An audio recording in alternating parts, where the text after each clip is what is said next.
Shalom bien-aimés dans le Seigneur. Que l'Éternel bénisse tout un chacun, qu'il bénisse également la maison de tous les bien-aimés frères et sœurs qui nous suivent en ce moment. C'est votre frère Adélard Ndaye, ministre de la parole, depuis l'Assemblée des Saints de Gatineau, Ottawa, au Canada. Nous allons donc, conformément à la recommandation qui nous a été faite par l'administrateur principal du groupe Nuée Fracassé, de pouvoir intervenir sur un thème qui nous a été donné. Il s'agit bien entendu de Samuel, le chapitre 5, le verset 24 et le verset 25. Nous pouvons d'ailleurs commencer par le verset 23. Il est écrit que David consulta l'Éternel et l'Éternel dit: tu ne monteras pas, tourne-les par derrière et tu arriveras sur eux vis-à-vis des mûriers. Quand tu entendras un bruit des pas dans les cimes de mûriers, alors hâte-toi, car c'est l'Éternel qui marche devant toi pour battre l'armée des Philistins. David fit ce que l'Éternel lui avait ordonné, et il battit les Philistins depuis Géba jusqu'à Gézer. Je vais donc m'appesantir sur le verset 24. Quand tu entendras un bruit des pas dans les cimes de mûriers, c'est là que je vais devoir m'appesantir. Il est vrai que il y a beaucoup de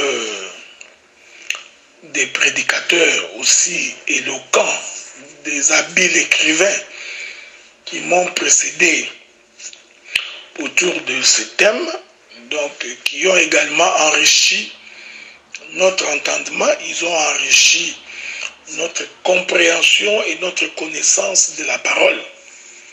Et comme j'ai toujours dit que la parole de Dieu, c'est l'autel de Jacob. La parole de Dieu, c'est Jacob. Ici, quand je parle de Jacob, je suis en train de parler d'Israël.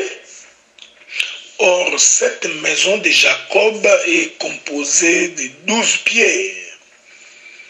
Donc, chaque pierre posée dans l'autel forme donc le corps de Jacob. Ainsi, en tant que ministre de la parole, nous avons la capacité de retirer une pierre de l'autel pour faire comprendre comment la pierre a été taillée. Et une fois que nous faisons comprendre comment la pierre est taillée, nous pouvons ainsi remettre la pierre dans l'autel. C'est pour dire que la parole de Dieu, c'est un ensemble de pierres. Alors, le travail du ministre, c'est donc chacun peut alors tirer une pierre de l'autel pour expliquer ce que Dieu lui a soufflé comme inspiration par rapport aux Écritures. Voilà pourquoi je ne peux pas revenir sur tout ce que les bien-aimés ont dit avant moi, mais je vais essayer d'apporter ma pierre de contribution. Nous allons par conséquent ajouter notre écriture, parce que la même pensée, la même écriture est reprise dans les livres de 1 Chronique chapitre 14, le verset 15. Je relis, la Bible dit: quand tu entendras un bruit des pas dans les cimes des mûriers, alors tu sortiras pour combattre, car c'est Dieu qui marche devant toi pour battre l'armée des Philistins.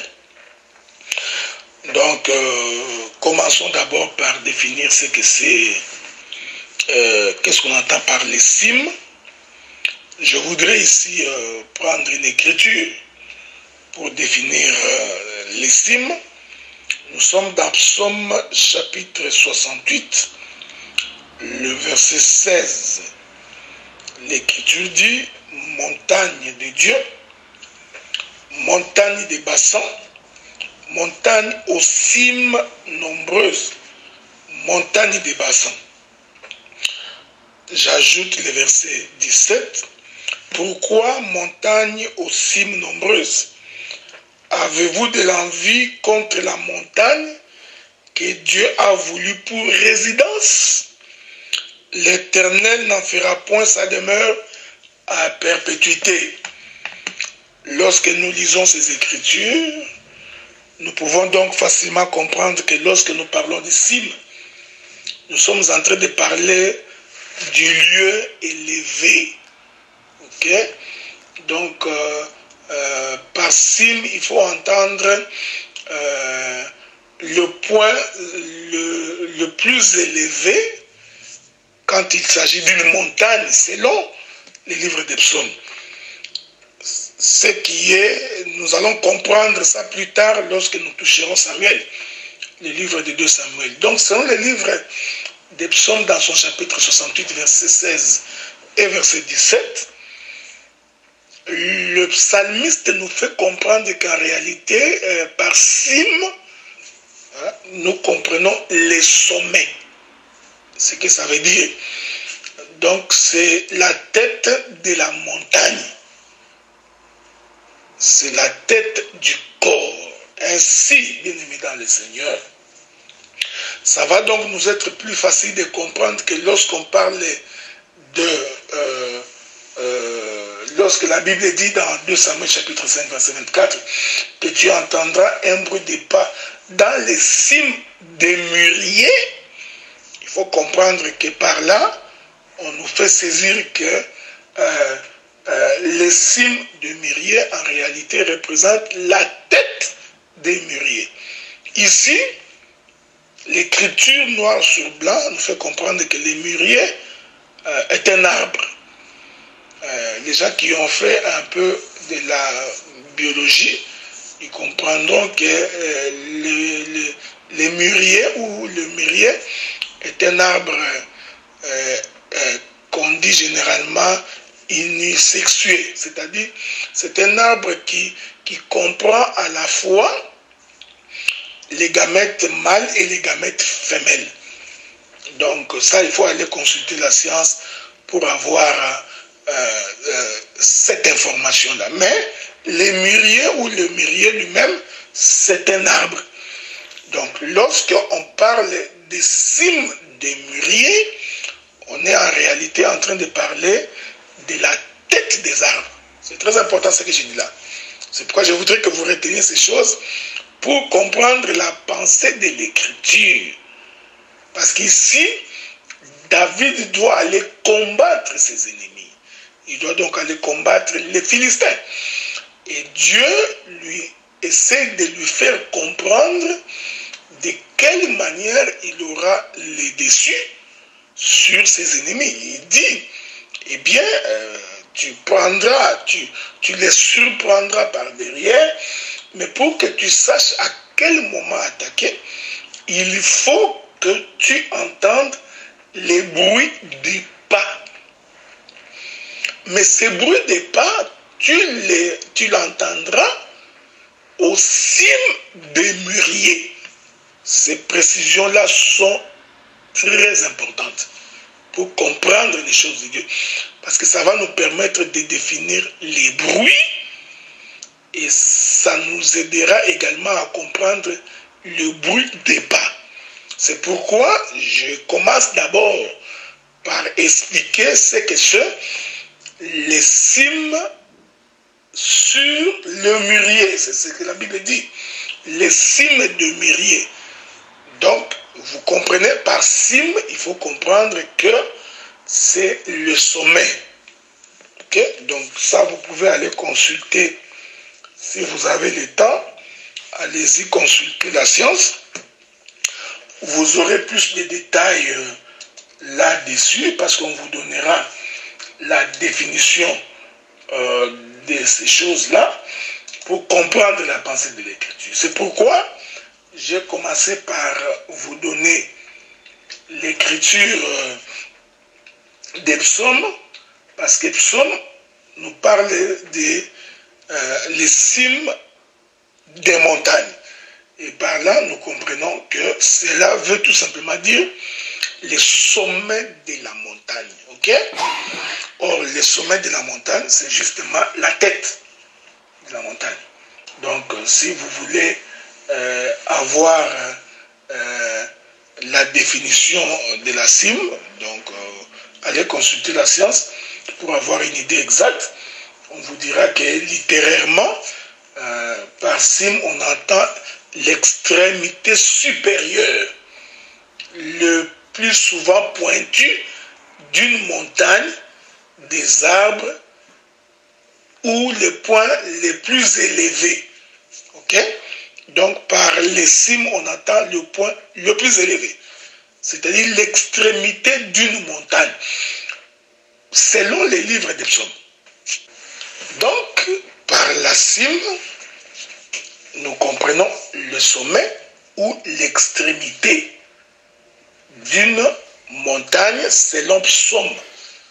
Mais selon 2 Samuel chapitre 5 verset 24, nous comprenons que les cimes des mûriers veut tout simplement dire les sommets des arbres. Ok? C'est très important, les sommets des arbres. Bon, si vous y allez consulter les psalmistes, vous comprendrez que c'est l'extrémité ou les sommets d'une montagne. La cime veut dire le sommet. Or, que nous dit le psalmiste David? Je voudrais prendre une écriture là-dessus pour que nous puissions avancer. Que nous dit le psalmiste David? David dit ceci, parlant de la demeure de l'Éternel. Le psalmiste va nous donner une très belle définition de ces choses-là. J'ajouterai d'autres écritures, mais prenons d'abord les psalmistes, ça va nous aider à aller plus vite. Quand nous prenons souffrez avec moi que je vous trouve l'écriture. Quand nous prenons le livre des psaumes, nous sommes dans le livre des psaumes. Non, je crois que c'est Job qui dit ça bien. Voilà. Prenons le livre de Job dans son chapitre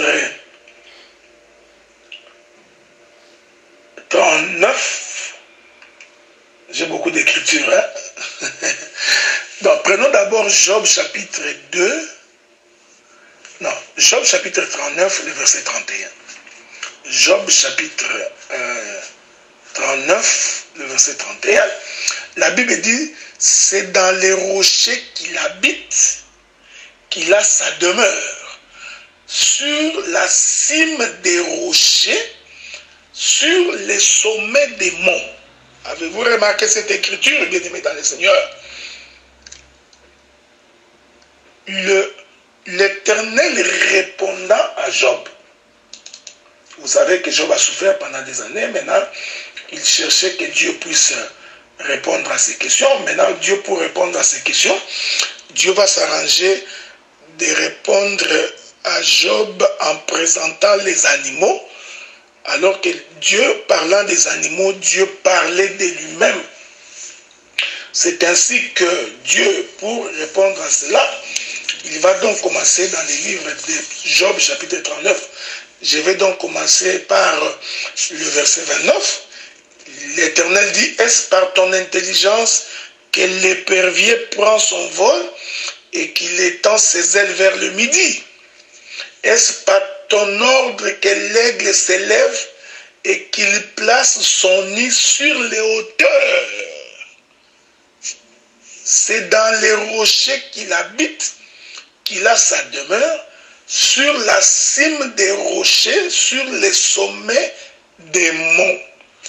L'Éternel explique que l'aigle habite dans les hauteurs, c'est-à-dire les lieux les plus élevés. Et il atteste que c'est dans la cime des rochers, virgule, Dieu explique ce que c'est la cime des rochers. Il dit sur les sommets des monts, c'est-à-dire les sommets des montagnes. Or, quand vous prenez le livre d'Exode, l'Éternel dit à Israël, souvenez-vous comment je vous ai porté sur les ailes de l'aigle pour vous amener vers moi, c'est-à-dire vers ma demeure. Quelle est donc cette demeure de l'Éternel? C'est la cime des hauteurs, c'est la cime des rochers, c'est le sommet des montagnes. Avez-vous remarqué cette chose? Donc, nous comprenons ici que l'extrémité dont il est question dans les livres de 2 Samuel chapitre 5, le verset 24, cette extrémité-là qu'on appelle cime veut tout simplement dire les lieux de la demeure de l'Éternel. Je voudrais vous ajouter une autre écriture. Il y a une belle expression en français qui dit que l'abondance des biens ne nuisant jamais. Donc souffrez que je vous ajoute d'autres flèches afin que vous puissiez remplir votre carquois, vous permettant ainsi de faire un bon voyage. Je suis dans les livres d'Exode.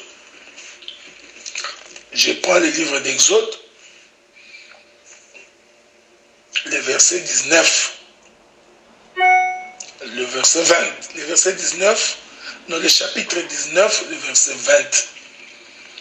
La Bible dit ainsi, l'Éternel descendit sur la montagne de Sinaï, sur les sommets de la montagne. Et l'Éternel appela Moïse sur le sommet de la montagne, et Moïse monta. Quand on dit sommet de la montagne, on veut tout simplement dire la cime de la montagne. Est-ce que vous comprenez ce que nous disons? J'aurais bien voulu vous ajouter notre écriture. Ok? Si cela ne vous dérange pas, vous pouvez ajouter Exode chapitre 34, le verset 2, pour trouver la même expression, pour comprendre la même pensée. Donc,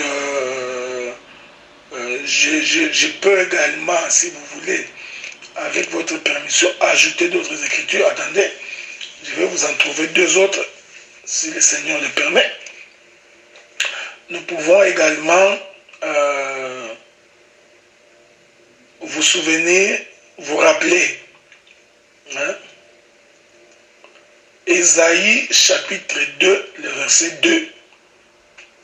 La Bible dit, j'ai lu pour votre information, il arrivera dans la suite des temps que la montagne de la maison de l'Éternel, je répète ça, que la montagne de la maison de l'Éternel sera fondée sur les sommets des montagnes. Avez-vous cette écriture-là? Donc, ici, le Seigneur présente plusieurs montagnes, mais il parle d'un seul sommet. C'est très important. Donc, je répète ça, Ésaïe chapitre 2, verset 2. Il arrivera dans la suite des temps que la montagne de la maison de l'Éternel. Donc, la maison de l'Éternel est une montagne. C'est très important. Et l'Écriture dit, confirme que sera fondée sur le sommet de la montagne, qu'elle s'élèvera par-dessus les collines et que toutes les nations y afflueront. Donc, nous comprenons que par la cime, nous comprenons les sommets. Maintenant, regardez, frères, je voudrais y aller doucement pour que les gens puissent bien me comprendre. Samuel nous dit la cime de mûrier. Le mûrier sont des arbres. Ok? Donc, allons d'abord dans l'expression la plus simple. C'est-à-dire, le pas de bruit va être entendu sur les sommets des arbres. Or, le sommet, en d'autres termes, voudrait aussi dire la tête de la montagne. Parce que lorsque vous prenez une montagne, vous allez très vite vous rendre compte que les sommets, donc la cime de la montagne, c'est ça même la tête de la montagne. Est-ce que vous comprenez? Donc le milieu de la montagne, c'est les troncs, et que le pied de la montagne, c'est la racine. J'aime ces choses. Maintenant, ici, je suis en train d'introduire pour vous faire comprendre que la cime de mûrier ne veut rien d'autre dire que les sommets des montagnes. C'est ça que je voudrais dire. Parce que c'est là-bas qu'on va entendre les bruits des pas. Je voudrais attirer votre attention, hein, parce que je veux virguler, je veux vraiment balancer la nuée. Il faut être très attentif avec l'aide du Saint-Esprit pour comprendre ce que je voudrais dire. C'est pourquoi, voyez-vous, j'y vais doucement dans ma démarche pour que tu ne dises pas que tu n'as pas compris. La cime, c'est le sommet. Selon 2 Samuel chapitre 5, le verset 24, c'est le sommet de l'arbre. Ok? C'est le sommet de l'arbre. Mais l'écriture que nous avons lue dans Psaume 68, les versets 16 et 17, nous fait comprendre, même les autres écritures que je vous ai données, ces écritures nous font comprendre que la cime de la montagne, c'est la demeure de l'Éternel. C'est-à-dire, c'est la maison de Dieu. Ainsi, vous allez comprendre que lorsque vous prenez un arbre, parce que le mûrier est un arbre, ok? L'arbre est composé de sa partie supérieure, généralement identifiée par les feuilles et les branches, c'est très important. Nous avons la partie intermédiaire de l'arbre qui est les troncs. Ensuite, nous avons la partie inférieure de l'arbre qui est la racine. Voyez-vous? Donc, l'arbre est composé de ces 3 parties. L'arbre est composé de la racine, les troncs et les branches et les feuilles. Je voudrais dire aux bien-aimés que il est quasiment impossible en 1 heure que je puisse terminer tout ce qu'il y a à dire sur 2 Samuel chapitre 5 verset 24. Il y a tellement de profondeur, il y a tellement des enseignements et des sous-enseignements à l'intérieur de cet arbre ici, que ça va être difficile pour moi de finir. Voilà pourquoi, comme je crois à la complémentarité ministérielle, je suis sûr et certain que l'un des ministres pourra nous compléter ou ajouter afin que nous puissions être tous édifiés. Je reviens, frère. Je reviens, je vous avais dit que le sommet, qui est la cime de mûrier, en d'autres termes, le sommet de l'arbre, s'identifie à une montagne, selon le livre des psaumes. Voyez-vous? Et j'étais en train de dire que l'arbre est composé de la racine qui constitue la base, le fondement de l'arbre. C'est la racine qui fait que l'arbre puisse être bien planté dans le sol. Est-ce que vous me suivez, frère? Après la racine, qui est la partie inférieure de l'arbre, ou la partie basse de l'arbre, il y a donc ce que nous appelons les troncs de l'arbre qui constituent la partie médiane ou intermédiaire de l'arbre. Ensuite, nous avons le sommet de l'arbre, qui est la partie composée des branches et du feuillage. Cette image que je vous présente là, c'est exactement l'image de la montagne. La montagne aussi est composée du sommet de la montagne que nous appelons la cime de la montagne, qui est en fait la tête de la montagne. Nous avons la partie intermédiaire de la montagne. Voyez-vous, frères, que nous appelons les troncs, que nous identifions au tronc de l'arbre, et nous avons le bas de la montagne, qui est en fait le parvis, l'endroit où le Seigneur rencontrait les peuples. Vous vous souvenez? Il dit, tu diras au peuple de venir le troisième jour le matin. Nous nous rencontrerons à la montagne. Moi, Dieu, je descendrai, mais le peuple sera au bas de la montagne. Il ne touchera pas la montagne, mais il sera au bas de la montagne. Donc, quand on fait une bonne lecture prophétique des Écritures, nous allons voir que le bas de la montagne, c'est en réalité la racine de l'arbre. Le milieu de la montagne, c'est en réalité les troncs de l'arbre. Et le sommet de la montagne, c'est constitué du feuillage de l'arbre. Cette image est conforme à ce que Jésus avait dit à la femme samaritaine. La femme samaritaine va dire à Jésus, il n'y a pas de relation entre vous, les Juifs, et nous, les Samaritains, parce que vous, les Juifs, vous dites qu'il faut prier Dieu dans le temple. Alors nous, les Samaritains, nous disons qu'il faut prier Dieu à la montagne. Voyez-vous? Donc, en d'autres termes, la femme samaritaine a fait donc ce parallélisme entre la montagne et le temple. Et Jésus répond, en réalité, en vérité, les vrais adorateurs adoreront le Père en esprit et en vérité. Parce que Jésus voulait confirmer que la vérité ici, c'est que la montagne et le temple, tous les deux constituent la même chose. C'est pourquoi vous allez remarquer que le temple lui aussi était composé de ce qu'on appelait le lieu très saint, qui est en réalité le sommet.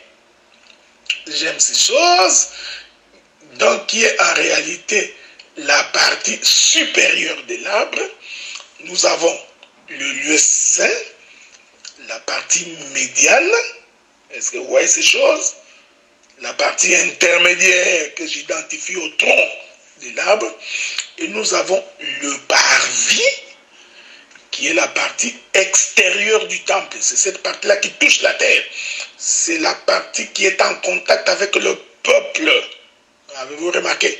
C'est-à-dire, c'est la racine du temple. Faisons un peu de l'équation renversée.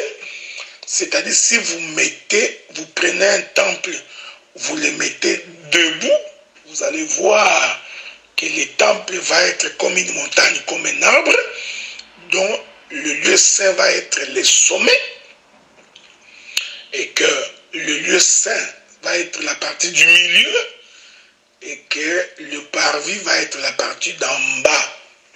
Avez-vous remarqué cette chose, frère? Vous m'excuserez, je parle calmement, doucement, parce que je voudrais vraiment que tous ceux qui me suivront soient à même de comprendre ce que je dis. Je vous ai dit qu'il y a beaucoup de profondeur ici, que nous pouvons expliquer par beaucoup d'éléments. Nous pouvons replacer ces choses dans le jardin. Nous pouvons les replacer. Pour dire que lorsque l'Éternel rencontrait Adam, c'était au sommet de la montagne, c'est-à-dire c'était dans les lieux très saints. Voyez-vous? Donc lorsque Adam pêche et qu'il se retrouve dehors parce qu'il a fui après avoir péché, nous comprenons que Adam a donc quitté les lieux très saints. Il traverse les lieux saints pour se retrouver dehors, que j'appelle moi le parvis qui est le monde, qui est la partie de l'arbre que j'ai appelé les racines. Vous voyez, vous frères? Donc, ça aussi, c'est l'image du temple, c'est l'image du tabernacle. Hein? Vous allez maintenant comprendre, j'ai pris que le Seigneur nous aide à finir ces choses. Donc, ceci va nous permettre de comprendre les bruits des pas. Parce que le bruit des pas, ici, frères bien-aimés dans le Seigneur, c'est lorsque l'Éternel s'est mis à la recherche d'Adam. Lorsque Dieu disait, Adam, Adam, où es-tu? En réalité, c'était le déplacement de Dieu. C'est ce que je vais expliquer plus tard comme étant les bruits du départ. Est-ce que vous remarquez cette chose? Mais ces bruits des pas-là, hein, selon 2 Samuel chapitre 5, verset 24, parce que je reste là. C'est la chambre qui m'a été accordée pour dormir. Donc je me permets de rester dans cette chambre-là. Dans cette chambre, il est dit que le bruit des pas, on l'entend à partir de la cime des mûriers, c'est-à-dire à partir du sommet. Est-ce que vous comprenez ce que nous disons? Donc c'est à partir du sommet qu'on entend le bruit des pas. Il dit, lorsque tu entendras le bruit des pas à la cime ou aux cimes des mûriers.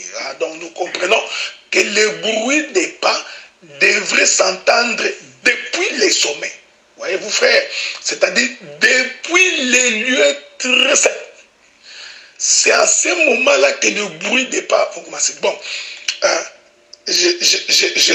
j'arrête ici d'abord, hein, parce que j'ai mon objectif que je poursuis. Je vais revenir là-bas bientôt pour expliquer ma pensée que je considère comme étant la pensée de l'Écriture. Parce que j'ai toujours dit que prêcher, ce n'est pas répéter les versets bibliques. Laissez-moi finir cette partie par cette précision que je voudrais apporter. Vous savez, bien aimé dans le Seigneur, le problème n'est pas de présenter l'Écriture. Il y a beaucoup de frères, quand ils font des partages, aux frères, mais il est écrit. La question n'est pas, il est écrit. La question c'est que, quelle est la pensée de ce qui est écrit? Voilà pourquoi Daniel avait dit au roi, voici les songes et son explication. Mais en réalité, le roi de Babylone n'avait pas besoin du songe. Parce que les songes, le roi les connaissait déjà certainement. Parce que c'était son propre songe. Ce que le roi recherchait beaucoup plus, c'était l'explication du songe. Voilà pourquoi j'ai toujours dit, le problème n'est pas d'avancer les Écritures. Ce ne sont pas les Écritures noires sur blanc qui constituent véritablement la parole de Dieu. Non! Les Écritures noires sur blanc vont donc nous servir pour les ministres, je dis bien pour les ministres, de trouver l'explication et l'interprétation de ce qui est écrit. Voilà, c'est ça le problème, frère. C'est ça le problème, c'est toute la difficulté que nous avons aujourd'hui. Donc quelqu'un peut avoir écouté, il peut avoir lu, ce n'est pas un problème. Il peut répéter certains enseignements qu'il a écoutés, ce n'est pas un problème. Mais un ministre de Dieu, c'est celui qui, par l'Écriture, nous fait découvrir la pensée de l'éternité. Avez-vous remarqué cette chose? Donc, ici, remarquez, 2 Samuel chapitre 5, verset 24, le bruit des pas s'est fait entendre à partir des cimes de myriades, que j'ai expliqué, le sommet des arbres. J'ai dit que les arbres ici, en réalité, ce sont les montagnes. Je vous ai lu l'écriture d'Ésaïe, où la Bible dit que la maison de l'Éternel est fondée sur le sommet, un sommet des montagnes. Il va donc, bientôt, nous allons donc prendre l'envol dans dans les altitudes, et c'est sûr qu'il va souffler un vent. Ok? Il soufflera certainement un vent. Et je suis sûr que tous les bien-aimés qui ont le Saint-Esprit comprendront la direction du vent. Et regardez maintenant. 2 Samuel chapitre 5 verset 24, qui est ma chambre qui m'a été accordée, nous dit que l'Éternel dit à David, pour que tu saches que c'est moi, ok? Parce que c'est moi l'Éternel qui fait ça. Tu entendras les bruits des pas aux cimes des mûriers. Maintenant ici, après avoir défini ensemble avec vous les cimes et les mûriers, il va de soi, ça va être maintenant pour vous plus facile de comprendre les bruits des pas. C'est pourquoi je vous dis de faire très attention, parce que les bruits des pas, ce ne sont pas nos pieds physiques. C'est là qu'il faut faire très attention, ok? Mais qu'est-ce que nous entendons par les bruits des pas? Naturellement, lorsque tu entends les bruits des pas, c'est qu'un homme est en train de se déplacer. Un homme est en train de marcher. C'est comme ça que les pas qu'il est en train de poser font du bruit. C'est comme ça que les pas de celui qui se déplace est en train de faire du bruit. Mais quel est ce bruit-là? Quel est ce bruit des pas? Voyez-vous, frère, donc pour comprendre ces choses, il faut aller comprendre les Écritures. C'est pourquoi je vous ai dit, selon le livre de 2 Samuel chapitre 5 verset 24, celui qui se déplace là, c'est Dieu. C'est l'Éternel lui-même qui dit à Moïse que quand tu entendras ça, sache que c'est moi, alors va au combat. Donc nous comprenons que les bruits ici, c'est un bruit qu'on entend depuis les sommets des mûriers, depuis la cime des mûriers, depuis les sommets de la montagne. C'est un bruit entendu depuis les sommets de la montagne. En d'autres termes, un bruit d'en haut. J'aime ces choses. Je répète ça calmement, très posément. Donc c'est un bruit entendu depuis la cime des mûriers. Or, j'ai défini la cime comme étant les sommets, comme étant l'extrémité, comme étant la tête, comme étant les lieux de l'habitation de Dieu. Ici, je peux embrasser David qui nous explique que la demeure de l'Éternel, c'est le ciel. C'est le sommet de la montagne. D'où me viendra le secours? Mes secours me viennent de l'Éternel qui habite, voyez-vous, les sommets de la montagne. Donc ce bruit ici, nous l'entendons depuis le ciel. Oh, je vous ai fait comprendre que la cime, c'est aussi les lieux très saints. C'est-à-dire ce bruit ici, c'est un bruit qu'on entend depuis les lieux très saints. Je voudrais maintenant ici toucher une écriture, ok? J'ai quelques 2-3 écritures ici, mais je vais commencer par une écriture la plus simple pour que nous puissions bien nous faire saisir. L'Éternel avait dit ceci dans le livre d'Exode. Prenons le livre d'Exode dans son chapitre 28. Je vais lire le verset 33. Exode chapitre 28, je commence par le verset 33. L'Écriture dit, tu mettras autour de la bordure en bas des grenades de couleur bleue, pourpre et cramoisi, entremêlées des clochettes d'or. Une clochette d'or et une grenade, une clochette d'or et une grenade sur tout le tour de la bordure de la robe. Verset 35. Aaron s'en revêtira pour les services quand il entrera dans les sanctuaires devant l'Éternel. Et quand il en sortira, on entendra les sons des clochettes et il ne mourra point. J'aime les Écritures. Gloire soit rendue au Seigneur. Que l'Éternel vous bénisse. Bien-aimés dans le Seigneur, je vous ai dit que la cime du mûrier, c'est le lieu très saint. C'est le sommet de la montagne. C'est le sommet de l'arbre.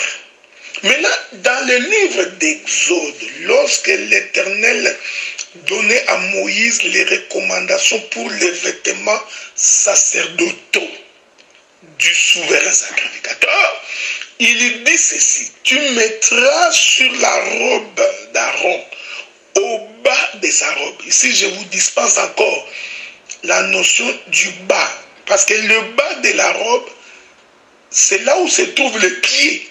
C'est là où se trouvent les pas du souverain sacrificateur. Avez-vous remarqué cela? C'est là-bas que tu mettras les clochettes. Hein? Avez-vous remarqué ça? Et les grenades. Tu mettras ces deux choses au bas de la robe du souverain sacrificateur. Or, le bas de la robe, c'est les pas. C'est là où se trouvent les pieds.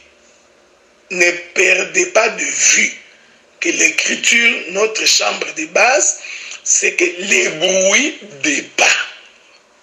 Maintenant, l'écriture que nous avons lue nous fait comprendre que lorsque le souverain sacrificateur est en fonction, c'est-à-dire lorsqu'il entre dans le lieu très saint, voyez-vous, la cime de Mérier, le sommet de la montagne, hein, voyez-vous, donc le lieu très saint. Quand il entre là-bas, c'est là-bas, pendant qu'il serait en train de faire le service, le peuple qui est dehors devrait entendre les bruits des clochettes et des grenades. Est-ce que vous comprenez? Donc, que Dieu vous bénisse. Hein?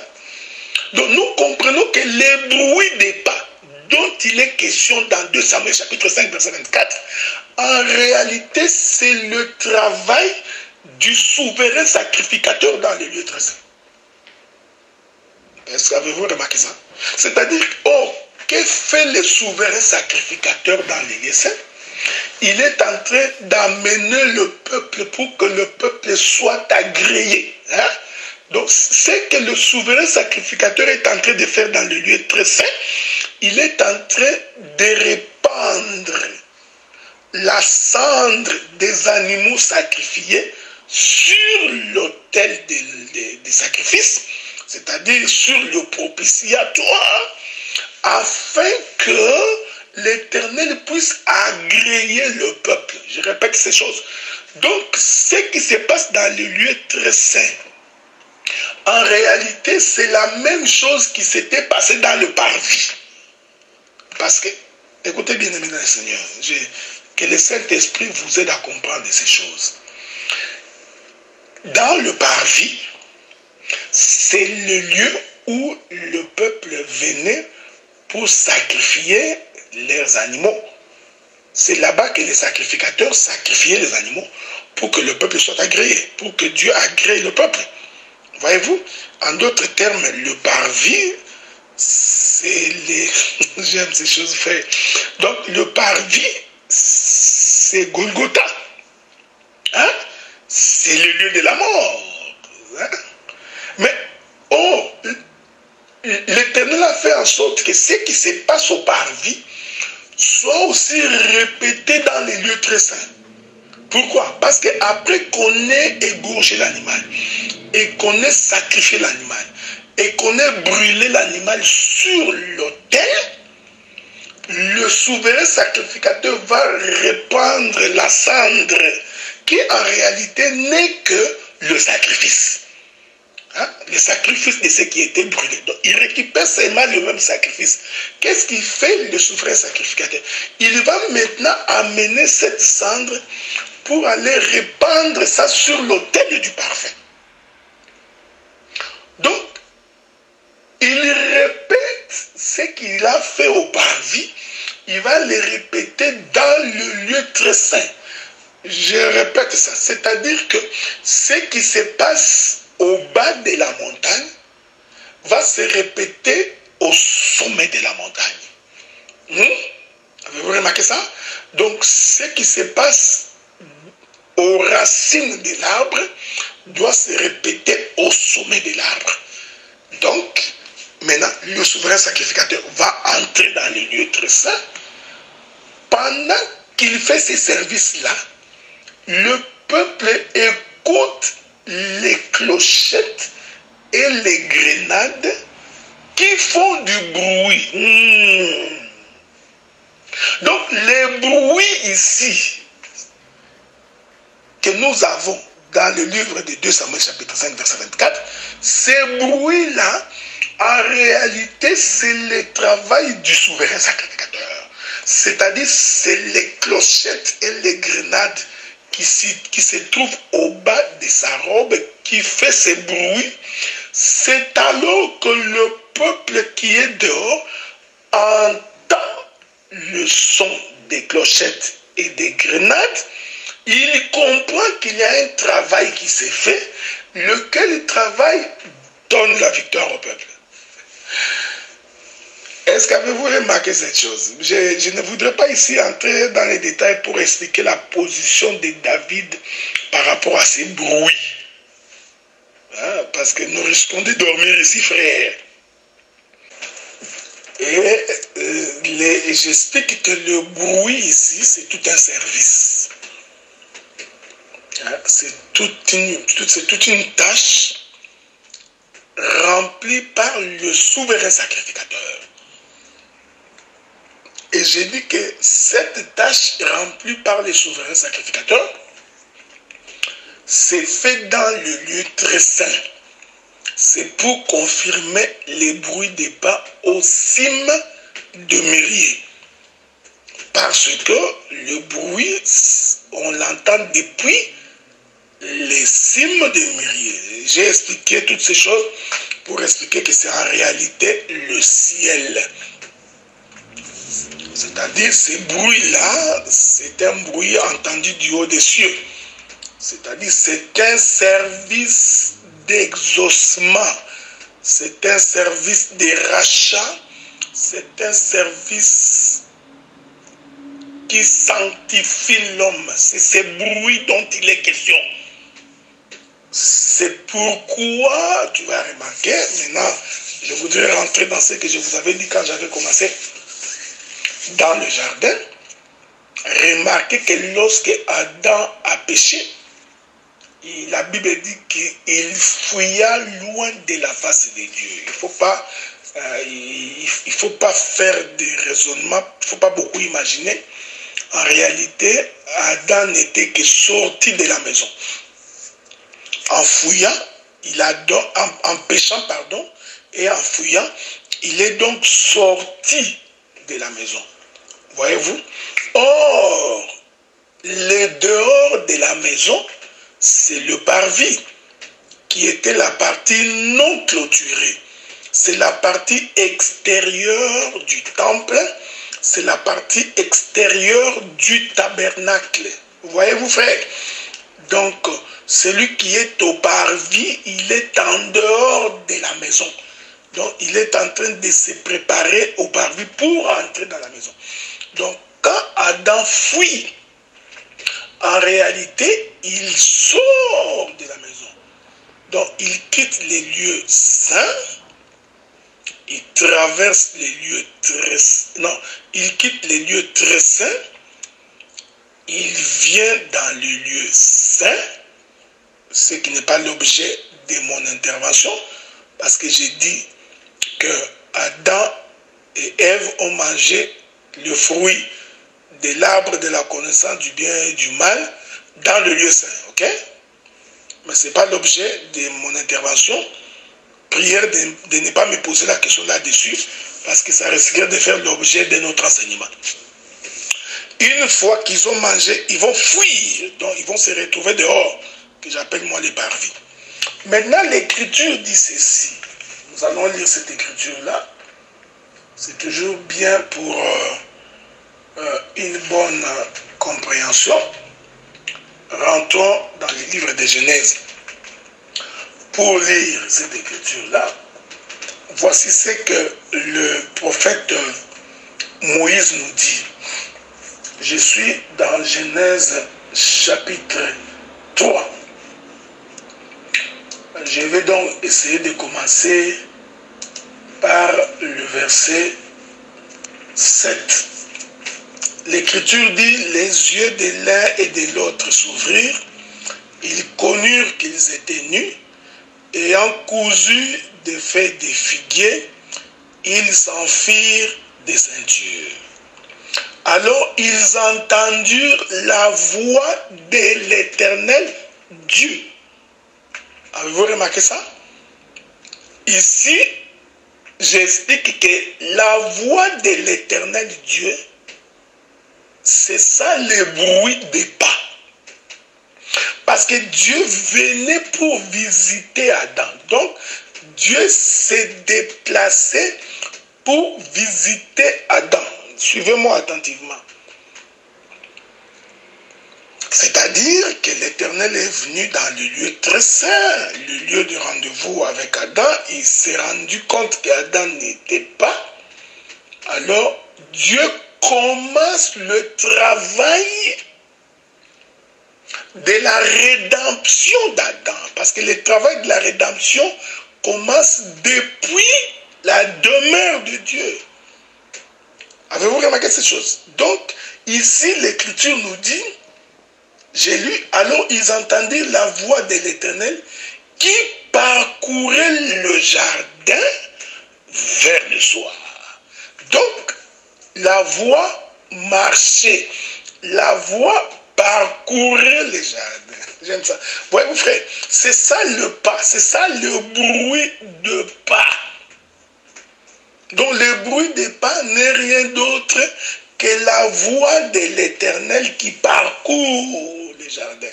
Or, la voix de l'Éternel ici qui est en train de chercher Adam, c'est tout un sacerdoce. Voyez-vous, frère, c'est tout un travail, c'est tout un service. Je répète cette écriture parce qu'elle me fait du bien.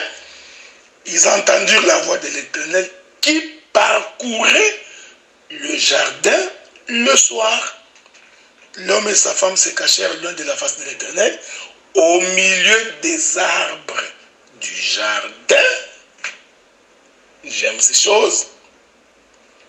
Et l'Éternel Dieu appela l'homme et lui dit, où es-tu? Il répondit, c'est là que je vais finir, il répondit, j'ai entendu ta voix dans le jardin. Donc nous comprenons ici, je suis en train de poser les cadres prophétiques des Écritures, nous comprenons ici que quand la voix est en train de parcourir les jardins, après que l'homme ait péché, en fait, cette voie-là qui parcourait les jardins, c'est le processus du rachat de l'homme, le processus du salut de l'homme, le processus de ramener l'homme dans le jardin. C'est pourquoi vous avez remarqué, quand vous lisez les textes par la suite, vous remarquerez que l'Éternel va donc prendre la peau de l'animal et faire un vêtement pour l'homme. Hein, voyez-vous? Donc, tout ça se trouve dans la voie qui parcourait les jardins. Hein, c'est pourquoi j'ai dit que c'est tout un service. Donc, cette voie, cette voie qui parcourt les jardins, c'est un travail. Hein? Donc, c'est le déplacement de celui qui quitte l'éternité. Voyez-vous, c'est le déplacement de celui qui quitte le ciel. C'est ça même la cime des mûriers, identifiée au sommet de la montagne. Donc c'est le déplacement de celui qui quitte les lieux très saints, qui vient pour racheter l'homme. je te présente, mon bien-aimé, le plan de la rédemption pour comprendre pourquoi tu es sauvé. Qu'est-ce qui s'est passé pour que le Seigneur te sauve? Pour que tu aies la suprématie sur les Philistins. Je ne vais pas pousser mon intervention jusque là-bas, parce qu'il y a déjà des éloquents ministres plus que moi qui ont déjà bien abordé la question des Philistins, qui est en fait la victoire de Christ sur la mort, sur l'ennemi. Mais je me suis fixé comme objectif de rester dans le bruit des pas, les cimes et le mûrier. C'est là où moi je reste, frère. Avez-vous remarqué ça? Donc, les bruits des pas, je vous ai d'abord expliqué que c'est que les souverains sacrificateurs, toutes ces choses sont liées, elles sont interconnectées. Voyez-vous, frère? Donc, c'est le travail du souverain sacrificateur pour les rachats de l'homme. Et en cela, il faut qu'il y ait les clochettes et les grenades sur le pan de sa robe pour que le peuple continue à entendre la voix. Ah, donc nous comprenons que la voix qui parcourait les jardins à la recherche d'Adam et Ève, ce sont les clochettes et les grenades que Israël écoutait du dehors. Avez-vous remarqué cette chose? Je vais répéter ça calmement, ma frère. Avez-vous remarqué? Donc, cet Adam qui est en train d'écouter ici, il écoute donc les bruits des pas.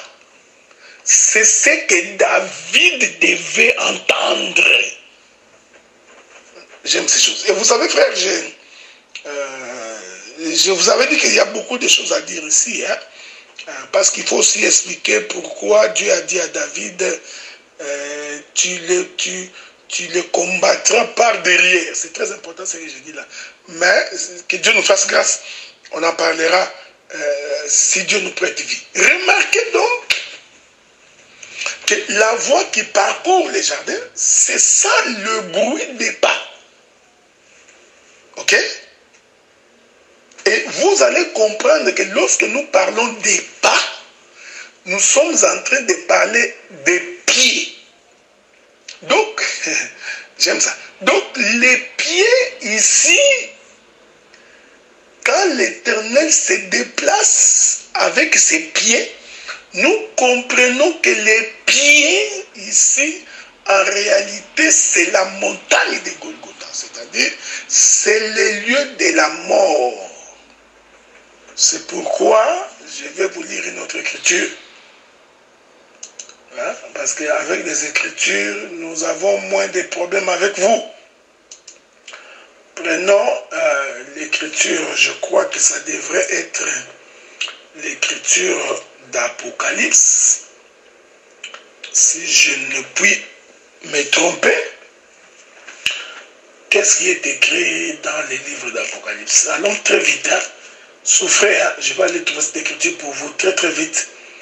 Parce que je n'ai pas beaucoup de temps. Et là, j'ai débordé un peu, mais je vais quand même courir.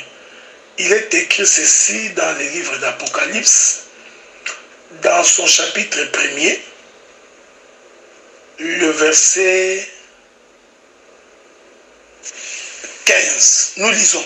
Ses pieds étaient semblables à des lérins ardents, comme s'il était embrasé dans une fournaise, et sa voix était comme les bruits des grandes eaux.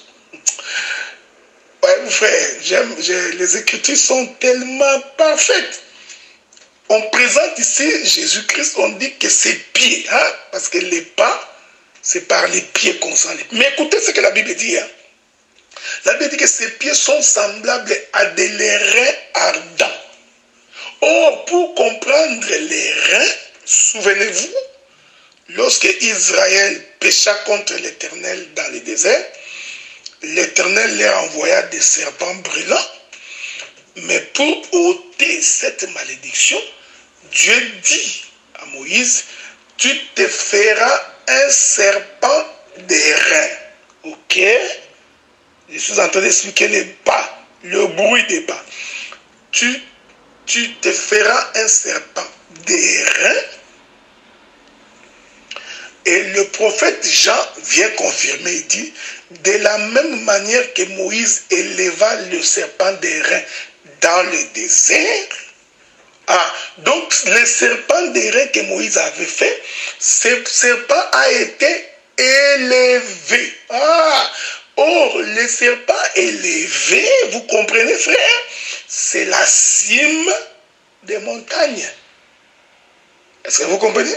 Donc, ce serpent-là d'airain qui représente l'œuvre de la croix, c'est un serpent qui doit être perché. Donc, qui doit être élevé. Or, quand on élève, avez-vous remarqué, nous sommes au sommet de la montagne, parce que c'est ça les lieux élevés. Donc, c'est pourquoi le prophète Jean confirme en disant, de la même manière que Moïse élevant les serpents d'airain dans les déserts, ainsi les fils de l'homme doivent être quoi? Élevés. Oh, il identifie ainsi la mort de Jésus au serpent d'airain élevé.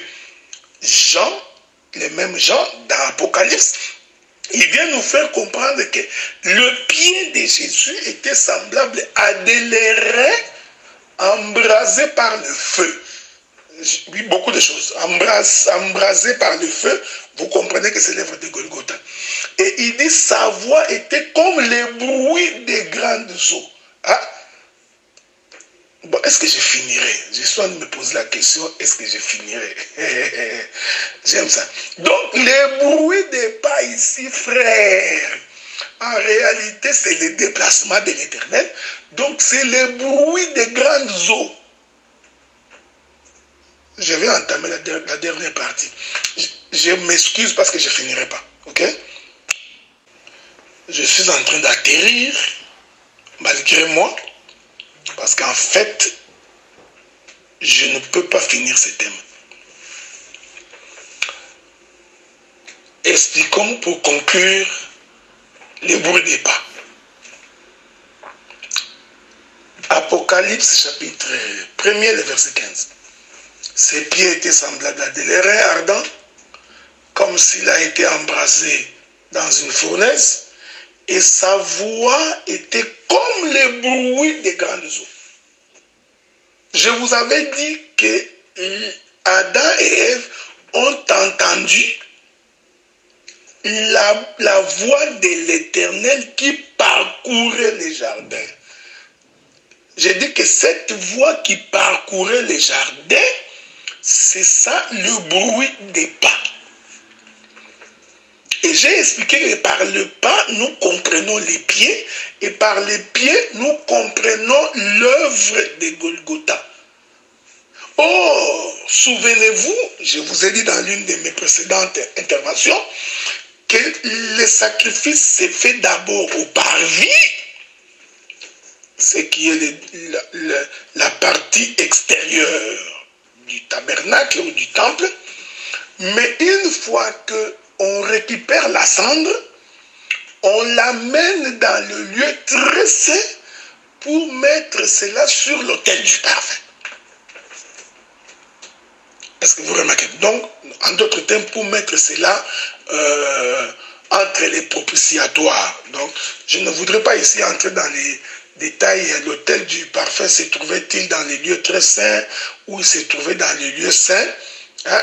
Donc, je n'entre pas dans ces débats-là parce qu'après la déportation, la position de l'autel du parfum avait changé. Okay?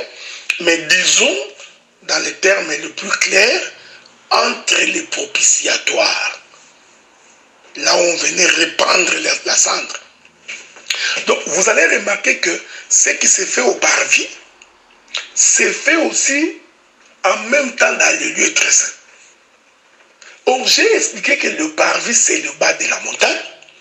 Le lieu très saint, c'est le sommet de la montagne. Voilà pourquoi, quand on fit le serpent d'airain par Moïse, il les fit sur la terre. La terre ici, c'est le parvis. Mais une fois qu'il a fini de les faire par terre, il va prendre ces serpents d'airain, il va les lever. Le mouvement d'élever les serpents d'airain, c'est ça même la marche du souverain sacrificateur qui monte vers le lieu très saint. Je crois que le livre des Hébreux explique ces choses clairement. Lorsqu'il dit qu'il est entré avec son propre sang, traversant le tabernacle.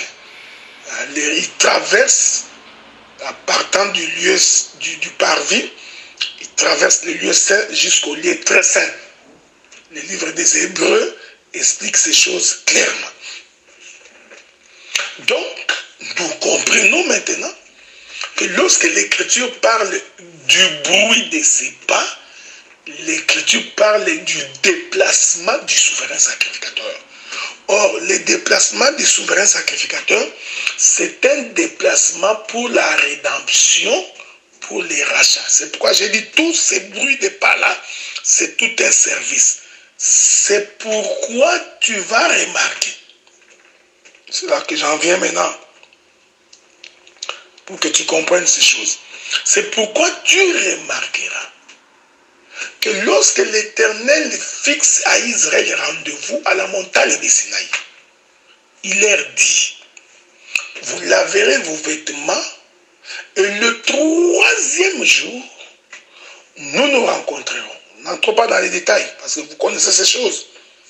Là, le Seigneur prophétise sur la mort de Jésus pour dire que pour que nous nous rencontrions, il faut que vos vêtements soient lavés et il faut que les 3 jours soient accomplis. C'est pourquoi Jésus, un jour, il répondait à Hérode, je crois, non, je ne sais pas, il répondait, je crois, oui, je crois, c'est ça. Il dit à Serena que je travaille aujourd'hui, demain, et après-demain, je m'en irai. Ok? Donc, il expliquait la marche de 3 jours. C'est ainsi également que vous remarquerez que lorsque Joseph abandonna Jésus, pendant qu'ils étaient venus à Jérusalem, après 3 jours de marche, ils retrouvèrent Jésus dans les temples. Donc le Seigneur dit aux enfants d'Israël, lavez vos vêtements. Le 3e jour, nous nous rencontrerons à la montagne. Okay? Quand ils sont arrivés à la montagne pour rencontrer le Seigneur, la Bible dit, ils entendirent le bruit de la pluie. Parce que l'Écriture dit qu'il y ait des tonnerres et des éclairs. Avez-vous remarqué cette chose? Je voudrais aller doucement parce que je suis en train de conclure. Vous entendrez les tonnerres et les éclairs. Je ne sais pas si je vais trouver cette écriture-là. Je suis en train de la chercher pour vous, en espérant que je vais la trouver. Sinon, ce n'est pas grave, je reviendrai plus tard pour donner cette écriture-là. Mais prenons d'abord d'autres écritures. Je suis dans le premier livre de Samuel, chapitre 12, le verset 18. Premier livre de Samuel, chapitre 12, le verset 17. Chapitre 12, le verset 17. Voilà. Premier Samuel, chapitre 12, verset 17. Nous lisons. L'Écriture dit, non, verset 18. Souffrez, non, commençons par le verset 17. L'Écriture dit, ne sommes-nous pas à la moisson des blés? J'invoquerai l'Éternel et il enverra du tonnerre et de la pluie. Ok? J'aime les Écritures. Sachez alors et voyez combien vous avez eu tort aux yeux de l'Éternel de demander pour vous un roi. Samuel invoqua l'Éternel. L'Éternel envoya ces mêmes jours du tonnerre et de la pluie. Tout le peuple eut une grande crainte de l'Éternel et de Samuel. Ah, donc, pour avoir la crainte de l'Éternel, il faut le tonnerre et la pluie. Or, vous savez, la crainte de l'Éternel s'obtient par la croyance à la parole. Cette croyance n'est possible que par la mort et la résurrection de Jésus. Maintenant, ici, Samuel nous dit que lorsqu'il invoqua l'Éternel, la réponse de l'Éternel se concrétise par le tonnerre et la pluie. Donc, c'est pourquoi je vais ajouter une autre écriture dans le livre de Job, chapitre 26, le verset 14, il est écrit, écoutez, ce sont là les bords de ces voies. C'est le bruit léger qui nous en parvient, mais qui entendra le tonnerre de sa puissance. Vous savez, j'ai beaucoup d'écritures, hein? Vous pouvez lire Job. Job donne beaucoup d'éléments. Quand vous prenez Job chapitre 38, non, Job chapitre 38, le verset 25, la Bible dit, qui a ouvert un passage à la pluie et a tracé la route de l'éclair et du tonnerre. Je vais finir par Psaume. J'ai fini par Psaume chapitre 29, le verset 3. Nous lisons. La voix de l'Éternel retentit sur les eaux. Le Dieu de gloire fait gronder les tonnerres. L'Éternel est sur les grandes eaux. Avez-vous remarqué? Vous pouvez marier cette écriture avec Apocalypse. Donc, le psalmiste dit, la voix de l'Éternel retentit sur les eaux. Et le Dieu de gloire fait gronder les tonnerres. L'Éternel est sur les grandes eaux. Maintenant, je rentre à la montagne de Sinaï.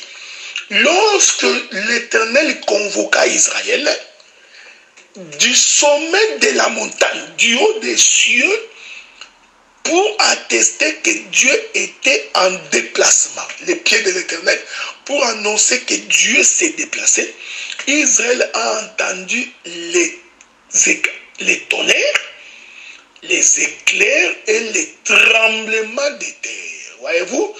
Donc, c'est ça le bruit de ses pas.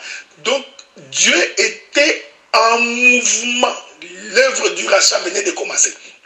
Est-ce que vous comprenez? Or, les tonnerres et les éclairs annoncent la pluie.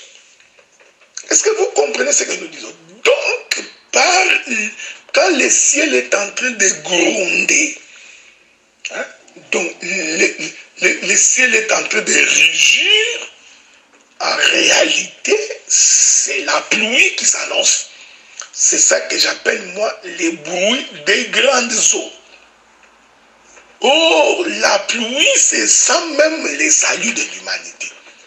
Maintenant, vous allez comprendre que lorsque l'Éternel dit à David que lorsque tu entendras les bruits des pas sur les cimes des mûriers, Dieu expliquait tous les plans de la rédemption pour démontrer la suprématie et la victoire que nous avons sur les Philistins.